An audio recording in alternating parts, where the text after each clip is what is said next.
Hello and welcome back again. To start off, I'm going to say thanks again to anyone who has liked, subscribed, or even watched all the way through to the end. You guys rock, and I appreciate you. So, some quick housekeeping stuff. I am unfortunately going to have to move posting to a rather random every 8 or 9 days rather than every Saturday, as real life comes first, and this is something that I'm doing mostly for fun and to keep myself accountable for my Stardew goals. Of course, that is your job. Keep me accountable. But just know that I work on this project at least a little bit every day. And then a confession. So once upon a time, I opened up Marnie's shop and got so excited to see all those animals that I decided to go back to Nexus Mods and added 26 more animal-themed mods, in addition to the 3 mods that I had planned originally to add to this week. So guess what, guys? I now have 5 chicken-themed mods, and like a whole bunch of other birds too. I'm so excited. I'm gonna have a whole aviary. But I should probably mention the other mods that I added. Honestly, one of them I thought I already had downloaded, but with so many mods, it makes sense that I would miss some. So I realized that I forgot to add Rose and the Alchemist, which will add even more forage and some recipes, plus 2 more NPCs. Then, from the same author, I added Mixology 101. I personally don't drink, but I sure am going to make a lot of drinks. Ha! And finally, to round all that out, I added bonsai fruit trees because they look so cute. And they added more items for me to collect, so there's that too. And now, on to the show. Welcome to week 3. Let's see how much progress I can make from here. So, I finally remembered that I should check my relationships tab, and wow, there's still so many people to meet. I am excited to see them and find out their stories, but yes, it's a tad overwhelming. It feels a bit like moving from elementary, where I basically had the same 40 to 50-ish kids in my grade to get to know, and then moving to the middle school and suddenly having 300-ish kids who I could potentially share classes with. And while the 40 kids I knew are still around, I didn't see any of them as often, just due to the nature of having more people around. That was a titch more philosophical than I thought it would be, but it does describe it fairly well, so I'll take it. So, all of that is to say that I checked the introductions quest and only had 98 out of 114 people. Still, even after the egg hunt, I was missing 16 people, and it might end up taking a while to actually find them all if they weren't going to show up for the festival days. My mail for today was purely vanilla, with the Stardew Valley Tribune telling me that they'd featured my farm in their newspaper, and Granny Evelyn reminding me that crops tend to only grow in one season. I picked some cucumbers and came to the unfortunate realization that I had probably been sitting on these bite-back melons for a few days now, and only picked them because I noticed my cursor change when I passed over them. Whoops. Still, I got them now, and that got me a level up. That I would promptly forget about. What you gonna do? When I level up in the mornings, I struggle to remember it in the evenings. You would think that I would remember something that happened like 20 minutes ago in real life for me, but nah. My little chickadees grew up. My little clone troopers, out ready to face the world. But then I discovered something truly heinous. The little quail that come from Quails for Sharkles mod made the same sound the nighttime summer bird. That little whistle they do drives my real-life birds absolutely crazy, and therefore drive me absolutely crazy. If there was a mod that got rid of that sound, I would add it in a heartbeat, but I haven't found one yet. So, I'm gonna go into the code for this particular mod and turn off the sounds, because silent pixel birds are better than angry real-life birds. Still, I got 4 wonderful eggs that I shipped off. I said, "Hi, Bobby," and headed into town, where I found that Linus wanted a herring. So nice of my first couple fishing quests to involve fish from my singular day of fishing so far. I accepted said quest and said hi to Carmen as I made my way to the beach to forage and grab that herring. While there, I stepped into Willie's shop where he was working on some stuffs and gave me a blueprint to make shell necklaces. Cool. I said hi to a few more people as I ran north and shook bushes as it was salmonberry season, and I would need 30 for the community center. I gave Linus his fish and found a starfruit ?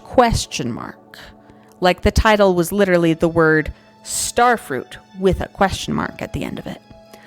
I wonder if I can put that in a seed maker? Well, I hope I find enough to find out. By the Adventurers Guild, I hoed up a boomerang and made my way down 5 floors to grab some copper and kill some slimes for the slime quest I had grabbed on Sunday. I found some blue and brown zircon along the way, and then tried to clean out my mines chest some, though it was still a rather fruitless endeavor. I ran home and dumped out my inventory before running back into town to report my slime killing ways to the mayor. I stopped by the saloon to say hi to the regulars and give Shane a gift, as I want the blue chickens as soon as possible. I decided to glance through Gus's stock and take a peek at the new items, but he had so much new stuff that I stayed a lot longer than what just a peek and a glance implies. Whew. Man, that's going to be so much new cooking. I am so stoked. Okay.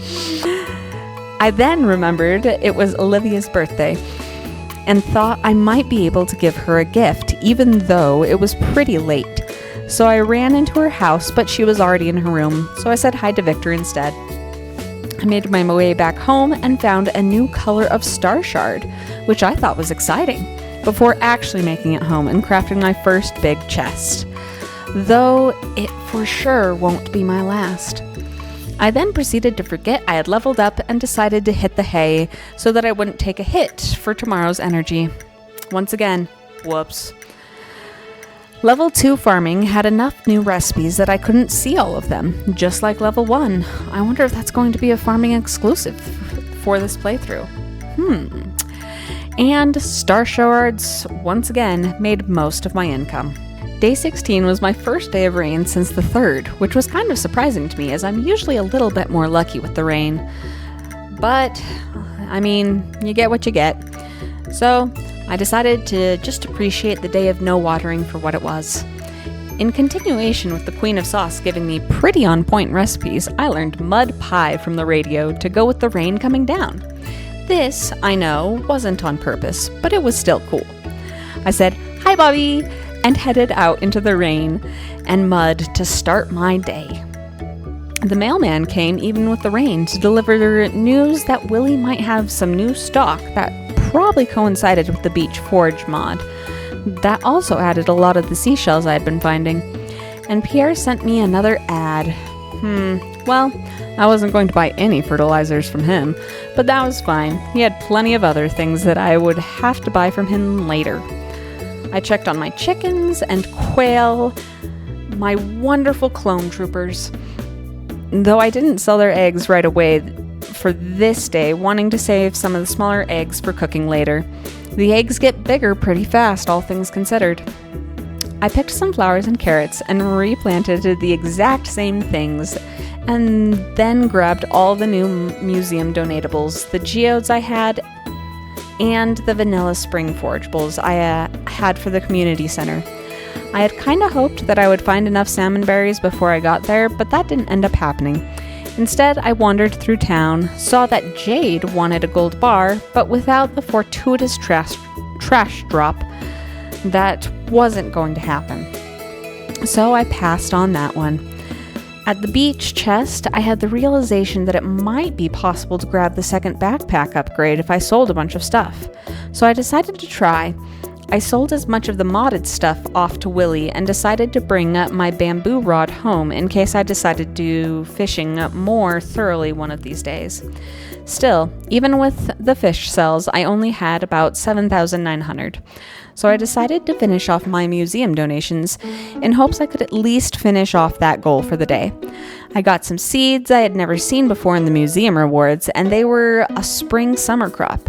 So I grabbed them along with the masked scarecrow and decided to head home.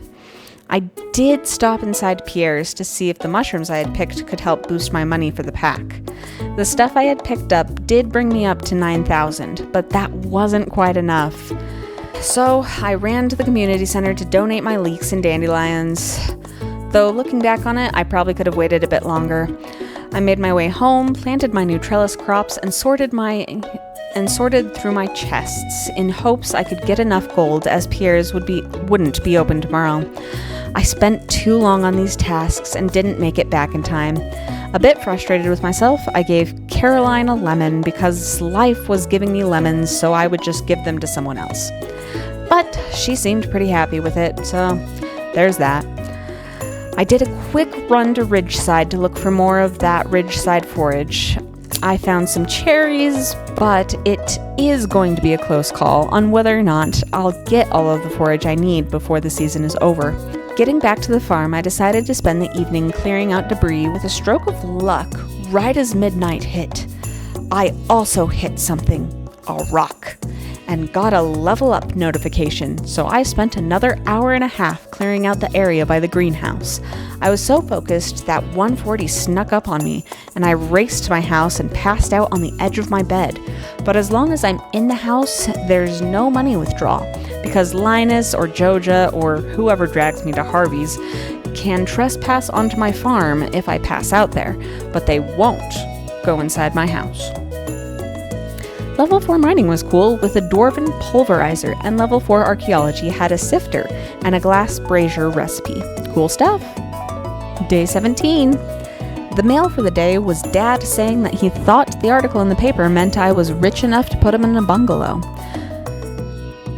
But that's not going to happen anytime soon. Our friend the wizard told me he had found some seeds with arcane properties and wanted me to come see him. That seemed far more doable compared to the bungalow, but I still figured I might take some time to go visit him again. I had some crops ready to harvest, including the strawberries, and let me tell you, the sound I made when I picked my strawberries, only to find color variants. Oh, wow. I got pink strawberries and green underripe strawberries alongside my fully ripe red ones, and that was so cool. Man, I now wish I had spent all of my Egg Festival money on strawberries. But we cannot go backwards, only forwards.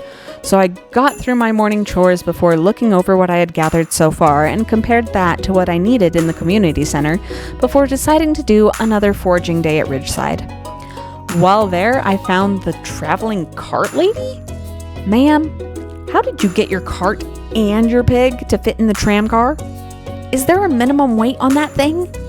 If you didn't take the car, did your pig mountain goat you up the steep cliffs?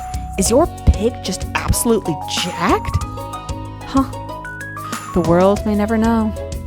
But I do know now that she probably shows up here on Wednesdays, so that's a nice tidbit. I foraged and used my scythe to cut grass into hay, and did find quite a few cherries. I am really struggling on those azalea flowers, though. Since I was in town and it wasn't dark, I checked on the buildings too. I found Mr. Agar,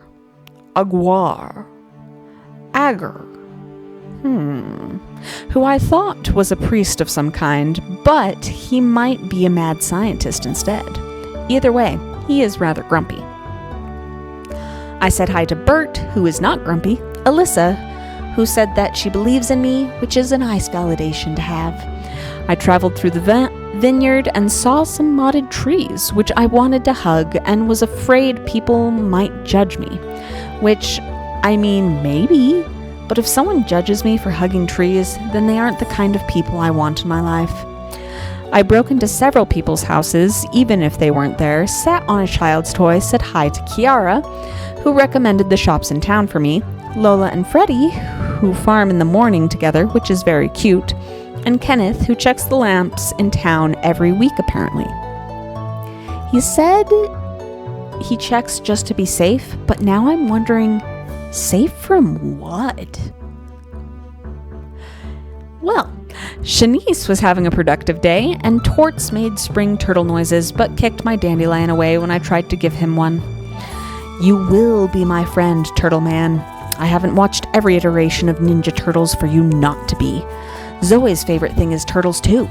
There is no version of this playthrough where Torts gets away from my friendship.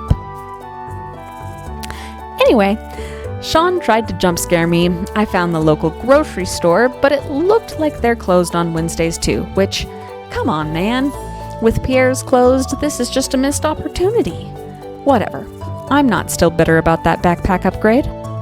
Not at all. Not that they could have helped me there, but I said hi to Ezekiel, who was very proud and protective of his daughter, Corrine. I checked the bulletin board, but doubted I could get an iron bar, so I passed again. I said hi to Anton, Yuma, Kihai, Floor, and Trini before making my way down the mountain and seeing all the weeds on the side, and decided to scythe them, as I actually did have my scythe on me. One of the weeds dropped some mixed seeds, which I wanted for the community center, so I littered with some candy wrappers rather than just throw something away so I could pick them up. I got back to the valley, organized my chests, and then realized that I probably could have grabbed the backpack yesterday if I had remembered that I had quest completion money in my quest blog. There may have been a scream of rage, but I can neither confirm nor deny that it came from me. I cleared out some area by the stream where I was hoping to put my barn, which was my next planned money expenditure after the backpack, and that area showed me where the orange tree was. The orange tree that had flowers on it. I made my way over and hugged that tree so hard that the flowers came down, and I got 4 instead of 3. Not sure why, but I was excited for more new things. Oh, there's so much to discover. My mood recovered. I cleared up more stuff before the message at midnight came, and since I hadn't leveled up that day, I proceeded to make my way to bed. Day 18. Thursday was the second day I had no mail, and those bite-back melons really did come back, so that was part of their name. That was pretty accurate. I was able to finish all my chores by 9 and went straight to Pierre's to grab that long-awaited backpack upgrade. It's going to be vital for all the items coming. I then searched through Pierre's stock, looking for a single harvest 9-day crop. I technically have 10 days till the 28th, but I struggle to remember if the description saying 9 days of growth means it'll be done on the 10th day or the 9th day. So I decided to play it safe.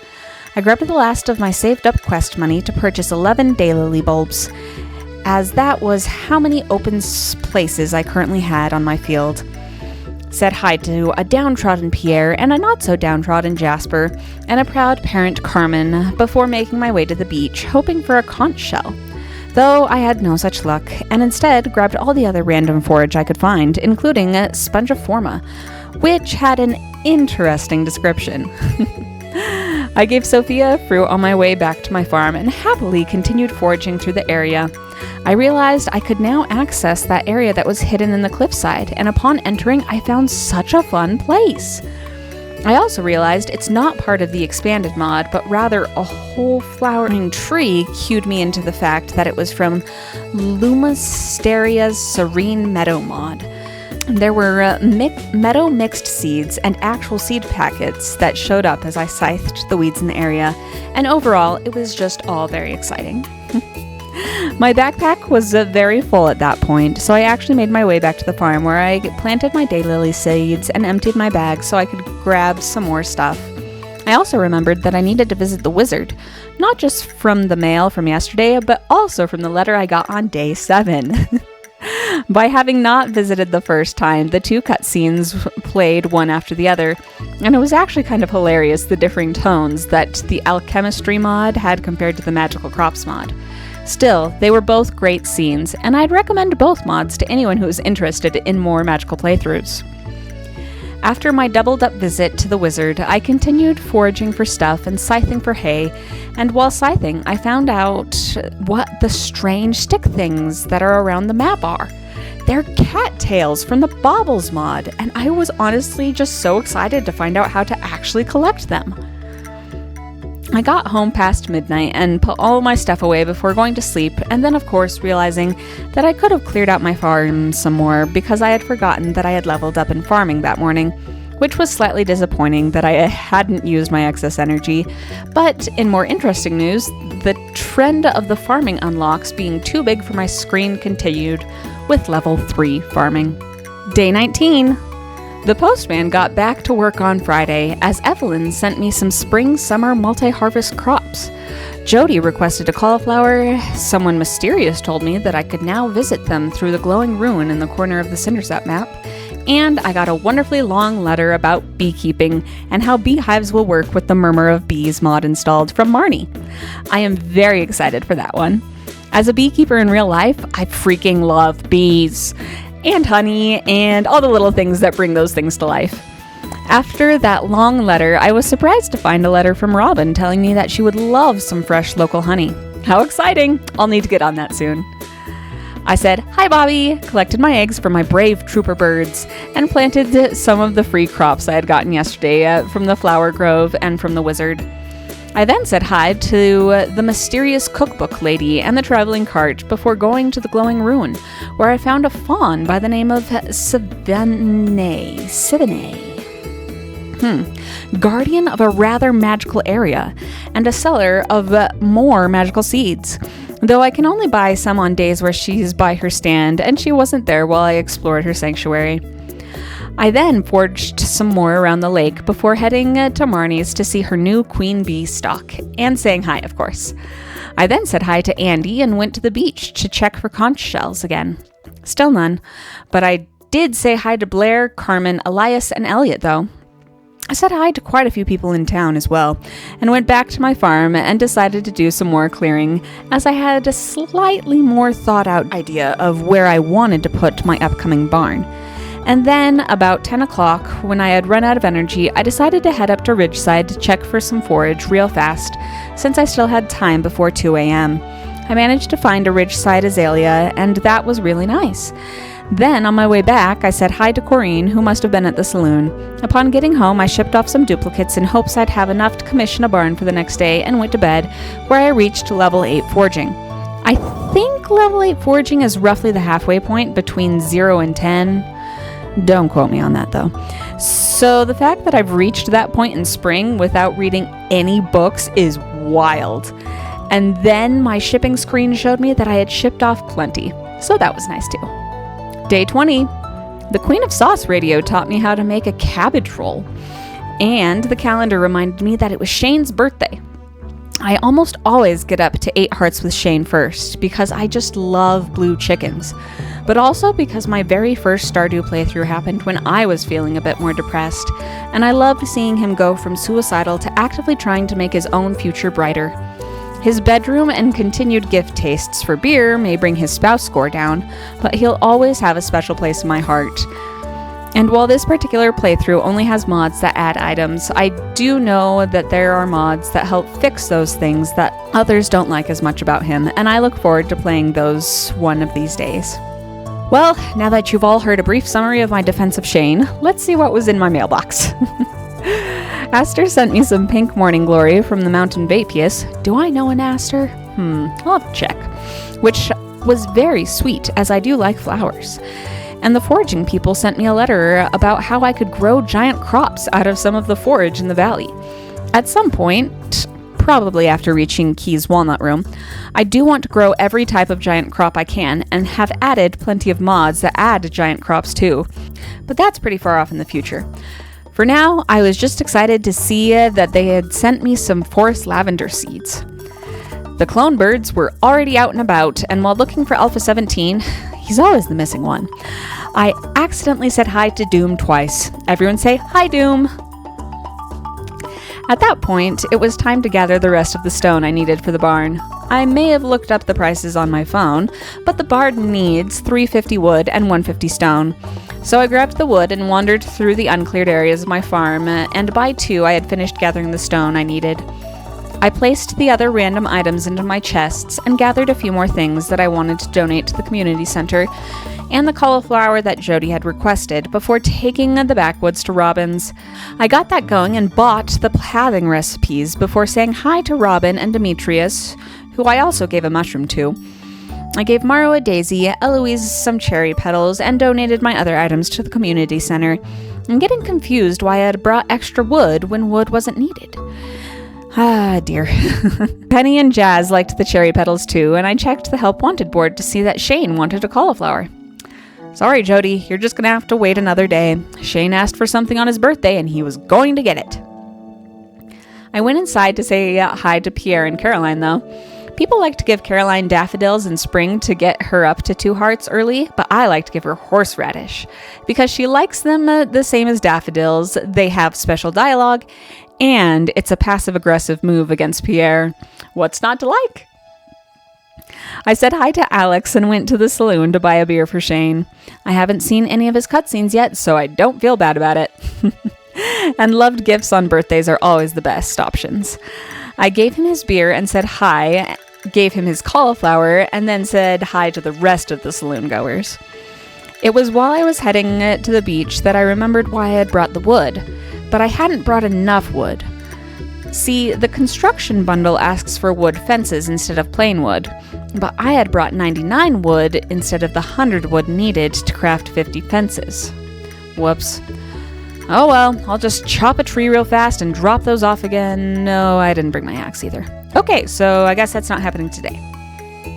Upon realizing life had handed me another lemon, I shared the wealth again by giving Lewis a lemon, which he was neutral about, and getting my prize ticket to get the 10 wild seeds I needed to push me up to 30 total wild seeds for the community center. Feeling a bit cheered up, I left Lewis' house and gave Willie my second lemon and Juliet a flower.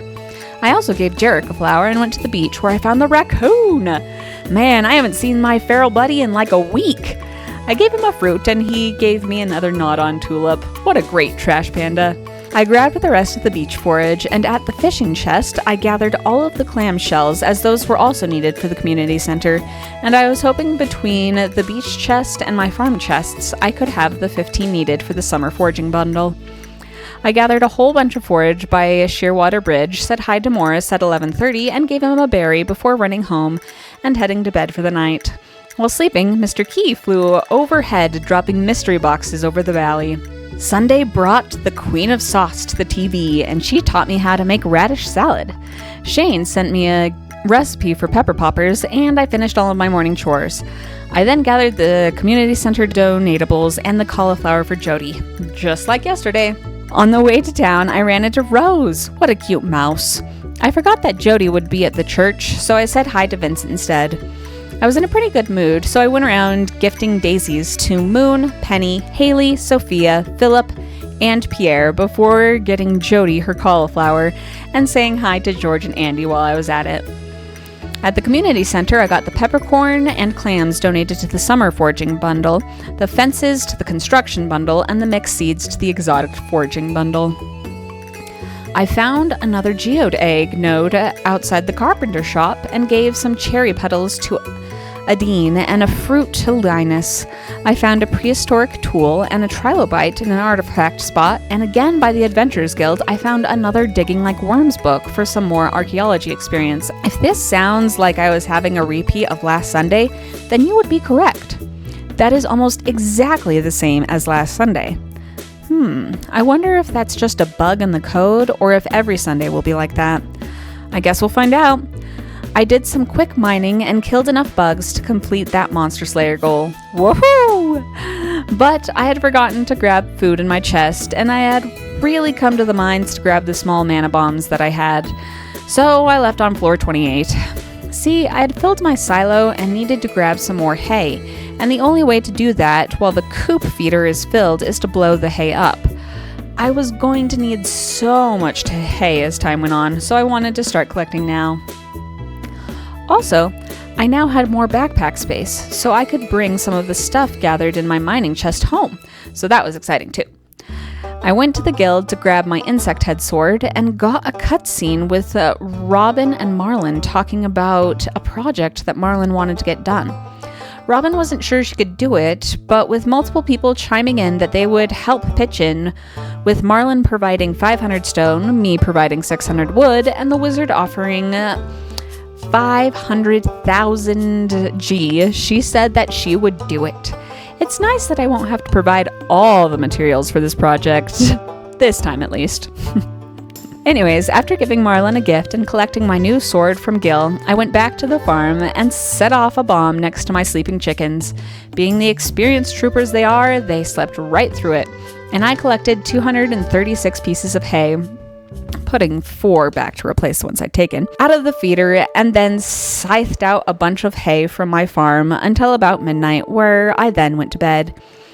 And that's the end of week 3, folks. I am so excited to get this video out to you all, and I hope that you have a good, fantastic, marvelous, extraordinarily great day.